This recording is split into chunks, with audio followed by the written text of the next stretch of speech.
Hey y'all, it's me, Kia Simone. Welcome and welcome back to my channel. We are here today to talk about Love and Marriage Huntsville. I'm going to probably get right on through this review. I don't foresee this being very long at all because this episode was quite long, boring, repetitive, and scripted, if you ask me. And I ain't got a whole lot of time for these people to keep fighting about the same stuff.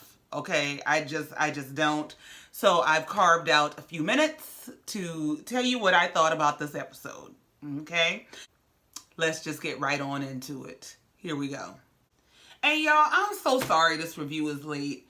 Listen, I am getting adjusted to a new work schedule, and I was tired. I'm tired right now. But I'm here in my Sealy voice, okay? I'm here. I'm here for you. I'm here for me. I'm here for we. Just forgive me. Thank you. Now let's carry on. So this episode kicks off with the morning after. You have the couples catching up with how their separated nights went. So Kimmy and Maurice are talking about how the night went. Kimmy brings up that, they went out to a few clubs. They had a good time. And then the ladies got to talking. And it came out that there were some conversations among the guys that got back to Tasha. It probably shouldn't have. We see Kimmy and Maurice talking about, how the ladies' night went and that it ended with Destiny threatening to drag Tiffany. Kimmy feels like it was an overreaction from Destiny. And then we see Tiffany talking to her husband, Lewis. She's telling Lewis that, all she did was brought up what they talked about, and it ended up with Destiny threatening to drag her across the parking lot. She's such a Karen, and I'm sick of her, okay?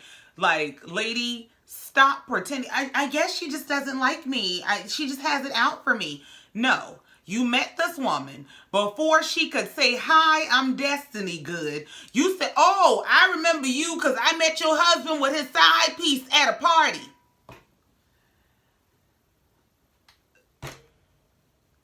Please insult somebody else's intelligence. I cannot with them. I cannot. So Tiffany's husband tries to convince her that maybe Destiny's issue with her is that basically she's jealous of their marriage because she is recently divorced and they are this happy couple and she probably sees something she likes. Y'all pretend like y'all got all the answers when the truth is y'all don't even know each other, much less like each other. So ain't nobody jealous of y'all because y'all don't even know what's going on with y'all, okay? Y'all look real uncomfortable and unhappy and nobody wants it. So then we see Mel sit down with Destiny to talk about how the night went. I'm going to tell you all the reasons I did not like this. One, don't come to me and chastise me as a grown woman for getting another grown woman together when she came to me as a grown woman in my grown woman business. Don't play with me. Play with your kids. Okay?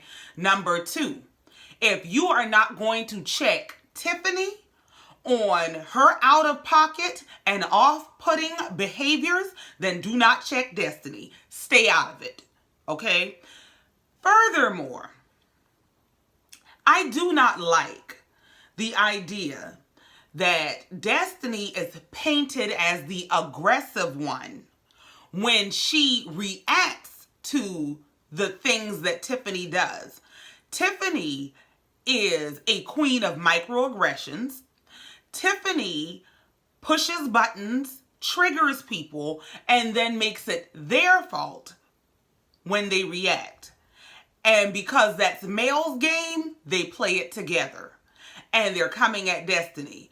And here's the thing I figured out in watching this episode over and over so I could try to pay attention and see what's going on in this foolishness.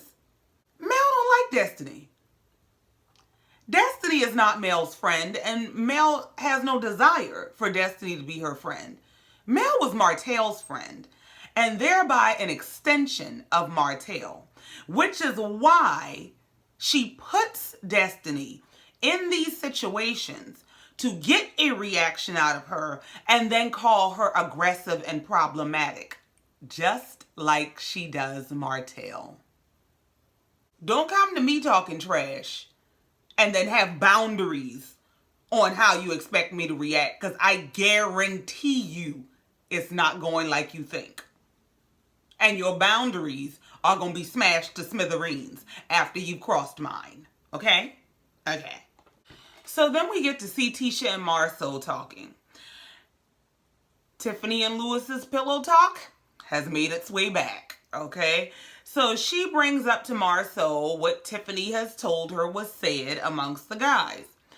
Marcel already looked like he'd go a mess for me to clean up.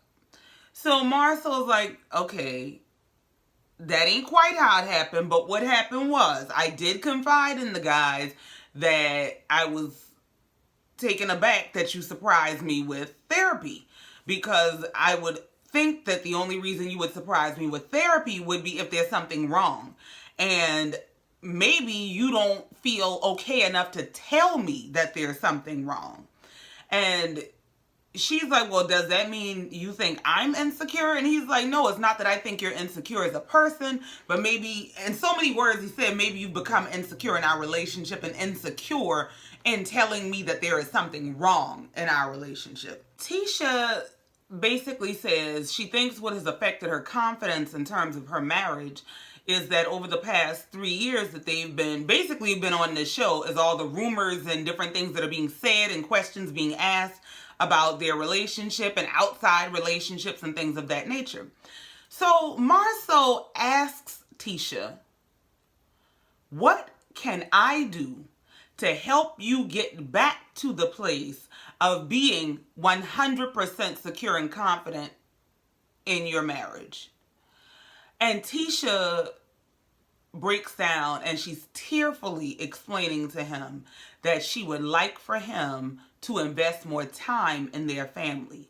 She would like for them to do more things as a family. She said, when I plan trips with my kids, I don't want to just be doing things with my kids by myself and I got a whole husband. She said, I would like for us to do things as a family. And Marcel's response to this is a bunch of damn excuses. I'm so sorry. I'm not buying it.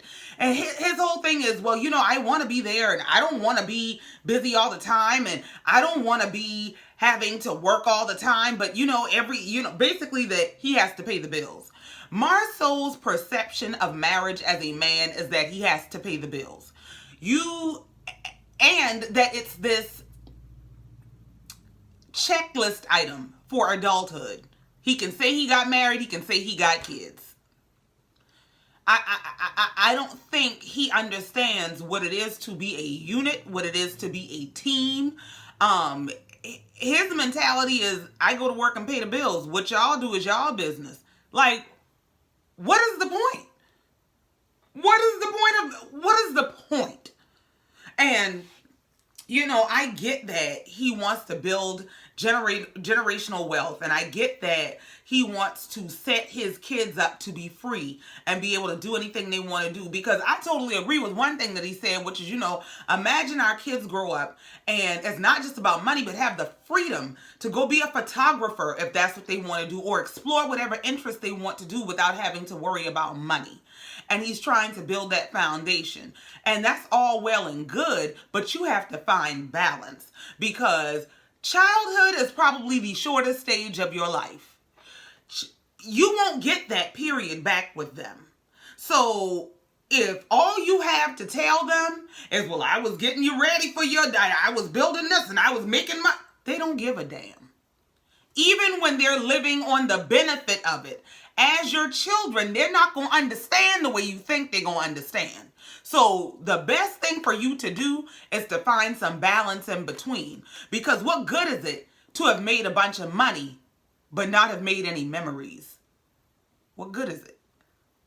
And by the way, Marcel, if you don't want to work this hard, like you said, if that's one of the things holding you back from being there for your family, guess what you can do? Let your wife work.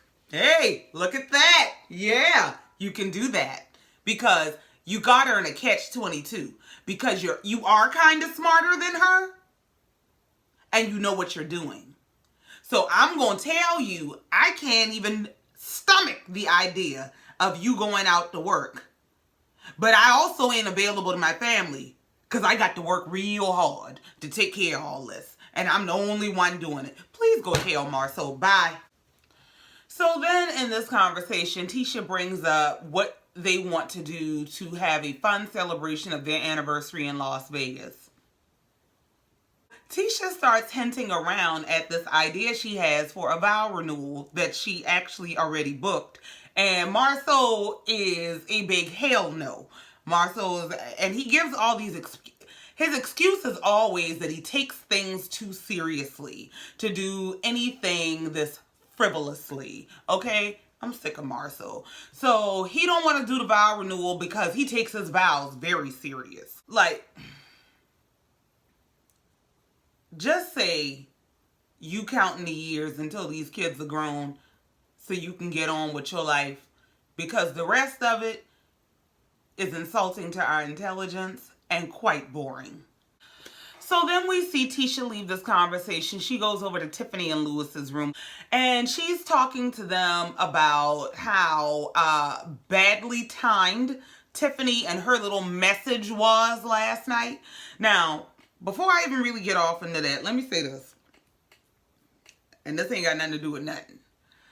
But Tisha went to them people's room in her little pajamas with the little itty bitty shorts. And Tisha looks great. I get there a bunch of couples. I get there wearing bathing suits and been in the pool together. But maybe it's just me. I don't care if we share in the same house. Don't show up to the next woman's room that her husband is in your little itty bitty pajamas. But that's just me. That's just me. Y'all know, if I'm wrong, please tell me in the comments. That's just me. That's just me. Anyway, like I was saying. She goes in there and she tells her basically like, you know, I talked to Marcel about what you said. And basically I just want to tell you that the timing was really bad because I was trying to discuss something that was happy and fun. And you brought this up that was really kind of a mood killer. Tiffany cops to it and says, you know, I'm going to work on my timing. No, you ain't. Tisha addresses the plans for the night that, you know, she had already told the ladies that they were going to do a vow renewal. But now that Marcel done let it be known he is going to embarrass her ass if she called herself doing a vow renewal, she is going to let it be known, hey, abort mission. We ain't doing no vow renewal, okay? As she's talking to Lewis and Tiffany, they are pushing the issue of the vow renewal. And basically, you know, do you feel like in your heart that's what you need? I think you should just go for it. I think you should shut up. With y'all barely married the second time around asses. So everyone gets dressed and they're leaving out for the evening celebration. They all get on the bus and they get to talking. And what does Mel do but bring up everything that happened the night before? Let me tell you something. That's one thing I do not like. I cannot stand when people do something in a group or in a private group setting, and then when they get to another group or another set of people or a mixed company, now you want to bring up everything that went on amongst us and our personal little group. Like, shut up. She talking about whose boob came out. Like, yeah, Tiffany had a boob show last night. And, oh yeah, Destiny did too. And Kimmy got a lap dance. And, girl, your issue is you the only one there that does not have a husband that you think you can make jealous. Please, go sit down. Then she goes on to say to Martell, oh, you look nice. And Martell said, thank you. And she said, see, I can be nice. You start out doing good and you just ruin it. So they all arrive at the chapel. And everybody looking around like, why are we at a wedding chapel? So here Martell go, I hope Mel ain't trying to marry me again. We just got divorced. Martell, shut your ass up. Don't nobody want you. Don't nobody want you. Okay? So they all go inside. Tisha announces that they're there to celebrate love and that since they're at the chapel, anybody who wants to renew anything can renew anything they want to renew. Basically, I'm trying to save face for the fact that I plan to renew my vows and my husband just renewed his commitment to not being committed to shit I want to do. Okay, so anybody else want to renew something? Because, yeah, we ain't. As Marcel is making all these excuses about why he's not going to renew and pretending that he and Tasha are offering the group the option of renewing something, Tiffany starts to kind of poke. This is what I like to call aggressive. This is when you don't know how to mind your business, when you're picking a fight with somebody else's husband. You had to surprise your own husband with a wedding. Please, please, please sit this one out. Please? So Tiffany starts to pick this fight with Marcel about, if it's 15 years, if it's Vegas, you guys should be renewing. And while I get it, if they had that kind of friendship, if they had that kind of bond, if she had that kind of real respect for Tasha and wasn't just trying to ruin her night the night before, I could see her being that 10 toes down girlfriend that's like, hold on, player, why are you trying to play my girl? But no, you just like to fight. So who decides they want to do some 2-for-1 coupon shit but Tiffany and Lewis with their country apple asses? Okay? They make me sick. I am so sorry. I cannot stand them. Hey, so what you want to do? You want to recommit? Even though we ain't been married a year yet, you want to recommit? Well, you want to recommit? They are so corny. It is disgusting. Well, just be the example. Yeah, let's not even talk about it. Let's just be the example. Well, take y'all country apple asses up there. Tiffany got on her damn Easter dress looking like a damn flower girl. Y'all, get married, go away on a honeymoon, and don't come back to this show. Thank you. Bye. So after Tiffany and Lewis do their recommitment before their anniversary, here comes Mel carrying on about how Marcel and Tasha need to go up there. He needs to at least profess his love to her. It's been 15 years. And then she starts kind of talking her trash to Destiny about why is he being such an ass and he could at least get up there and profess his love. And so Lewis says, well, I just heard you say something and I think it would be a great idea. It would be a great idea for him to get up there and profess his love to her. Marcel says, this is like the Twilight Zone. He said, I got somebody who is less than a year into their second marriage and somebody who is freshly divorced telling me what I should do with my 15-year-old marriage. Now, touche. Okay. Mel calls herself, she's feigning this defense of Tasha. That, you should go out there and profess your love. Wouldn't you love that, Tasha? You would love that, wouldn't you? Tasha said, I can speak for myself. And I'm fine. Look at you, Tasha, growing up. I really kind of like the fact that Tasha backed Mel up off her. Like, I may be disappointed. I may be uncomfortable. I may not like what just went down. But please back up off my marriage because I know you don't have no good intent for it. Okay, you over there miserable and you want some company. Let me deal with this on my own. I really don't want your kind of help because I don't like your kind of outcomes. So then Mel pulls Tasha aside because she was not effective inside the chapel. So she pulls her aside to say, listen, are you okay? I just want to check in with you because I know that he jokes a lot, but you take your marriage seriously and it's not okay. And the least he could have done, I just felt like it was rude and he could have gotten up there. Nobody cares how you feel. That is going to be the lesson of your life. When you realize that how you feel does not dictate people's situations, it's going to change your life, okay? Because nobody cares how you feel. So Mel's like, if it were me, I'd have been like, what's the problem? So while you think you stirring the pot and pushing people up to fight and have discord in their marriage, let me tell you something, Tasha ain't dumb as she act. Because Tasha stood there, smiled, and Uh-huh. Well, you know how Marcel is, and Marcel just wasn't for it, and I thought it was fun, but Marcel said, he doesn't want to do things that are fun. Because he takes his vows very serious. He's very serious about his marriage, and he doesn't want to play with it. And so I was like, okay.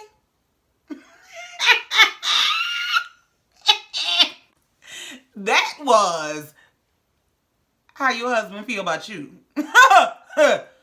Okay, that is how you sit a bitch on down. Okay, come in. I found you a seat. I found a seat for you. You can come sit your ass down and get up out my business. Okay, so they go to dinner after the chapel at Gordon Ramsay's restaurant in the Paris Hotel in Las Vegas, which looks like the highlight of the trip to me. Child, I like some good food. You hear me? But of course, with this bad news crew, we know it went left. Kimmy brings up that they had all celebrated different milestone anniversaries together, that everybody had been at Kimmy and Maurice's wedding. And so Mel interjects to say, well, it's too bad you won't be able to carry that tradition on with the Holtz, because we know how that went. Girl, why? Martell says, no, you will be able to celebrate the Holtz because I'm going to get remarried. And Mel just looking like, what? First of all, this ain't y'all's dinner. This is a celebration for the anniversary of another couple that is still there. And here we are every single night fighting about y'all's marriage that is dissolved. I just cannot. So Martell says, listen, I like being married, and sometimes it works, sometimes it don't, sometimes you can fix it, sometimes you can't. But as for me, somewhere down the line, I'll be getting remarried. He said it might even be the Melody. And she gets in the confessional. I don't know why he's still even stuck on that. Girl, that's all you've been begging him to say just that for years, okay? You've been begging him. You have been picking fights for this man to say this. Now he said it. And here you go. I don't know why he's stuck on that. Y'all are stuck on each other. And y'all are stuck on stupid. So they make a toast, and they're toasting to love and happiness and all this. And Martell says to the happiness, Mel, you don't want nobody to be happy, Martell. I never forget he told me he hope I meet somebody and fall in love and they break my heart. I would feel bad for you if you knew when to shut up. I would feel bad for you if you understood time and place. I don't feel bad for you. I'm sick of Mel and this victim act. I'm sick of Mel and bleeding all over everybody's events. I'm sick of her. I'm sick of thinking you are the center of the world and the center of everybody's attention, and that everybody has to be focused on you and whatever is wrong with you. I need you to grow up. So Marcel uses this conversation to segue into, hey, while we talking, guys, could y'all please limit your pillow talk? Because I don't like hearing stuff that I discuss with the guys coming back to me from my wife. So, of course, he's talking to Lewis. And what happens? Lewis and Tiffany, because they're a couple, they fight together. So here they come with their defenses. So first, Tiffany decides she wants to argue with Marcel. And Marcel's like, well, I'm kind of talking to Lewis. Well, I'm talking to you. And Lewis finally grows a backbone and is like, listen, I don't need you to speak up for me. I got this. Maybe the issue is basically that it's not being communicated with your wife. And maybe if it were communicated with your wife, it wouldn't be a surprise when it comes back from me. And his thing is, no, I didn't communicate it with my wife because I didn't want it communicated with my wife. I communicated it to my guys in confidence. And it shouldn't be coming back around. And that's just that on that. Period. I don't want to hear all a bunch of excuses. Even if you're going to talk to your wife about it, y'all need to have an understanding that what we talk about amongst ourselves is not for public consumption. It's just not. So Marcel brings up this question at the end of dinner about how important is happiness to everybody. And that is segued into a conversation about depression. Mel says, when I think about how important happiness is, I ask how detrimental is depression. And that gets around to Marcel saying he feels he's been depressed for at least the last year, that at the most successful times of his life, he finds himself feeling depressed. And I get that. I believe that. I do believe that he has been struggling with some issues of depression. Part of that may be stemming from the fact that he chooses to not fully participate in his own life. That you have made yourself, even to yourself, just a provider. And he has overwhelmed himself with a lack of balance. And so when all you see is work, work, work, make money, and all right, I made enough money to do this, and now I got to make more money for the next goal, and you're not actually smelling the flowers and enjoying life and looking around the house that you're paying for and actually feeling the homeliness of it. And I'm trying to choose my words carefully because I don't want to be dismissive of depression, because mental health is real and mental illness is real. And I think, especially with Black men, we don't get to really, really discuss what they're dealing with emotionally. And they don't discuss what they're dealing with emotionally because it's not received well and because it is dismissed. And so I don't want to come across dismissive of what he's dealing with. However, I feel like this is a case where Marcel could make some changes to his lifestyle and thereby combat some of the depression he's dealing with. I do feel like if Marcel took a step back and evaluated his lifestyle, how he's approaching life, what he values himself as in life, and that he is more than a provider, that he could start to combat some of that. But Kimmy made a really good point. Kimmy said, if you don't have a mentality to value happiness, then you won't put it first.